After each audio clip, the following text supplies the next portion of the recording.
Hey everybody, David Brody here in Washington, D.C. Big shakeup Trump campaign today. Paul Manafort, the campaign manager, no longer the campaign manager, basically taking down to that strategist role. Look, he's still got influence in the Trump world, but now we have two new names to introduce you to. Stephen Bannon, the former, or I say the former, he is now the former CEO at Breitbart News, will be the CEO of the Trump campaign. And Kellyanne Conway, senior strategist, has now been elevated to campaign manager. Huge news that both of these folks are not only coming on board because they've advised Trump in the past, but are actually in significant positions. What does it all mean? How do you translate it? Look, let's start with this. Paul Manafort is a business guy. He's a guy that can basically make some business deals and kind of run an operation, but he's not connected at all with the conservative grassroots. And that is where Steve Bannon comes in with Breitbart. Of course, they are very well connected to the conservative grassroots. And Kellyanne Conway,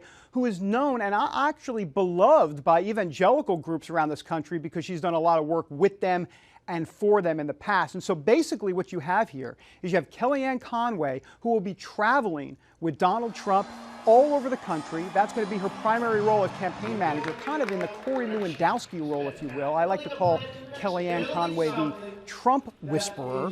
She's going to try to keep Trump on message, but at the same time let Trump be Trump. And Steve Bannon, who will come on board as CEO, is basically going to come in with the mentality to not only let Trump be Trump, but realize that this populism, this nationalism that he talks about has to be the way to go, and to basically double down on those philosophies rather than becoming teleprompter Donald. Paul Manafort wanted teleprompter Donald. Clearly, Donald did not want teleprompter Donald.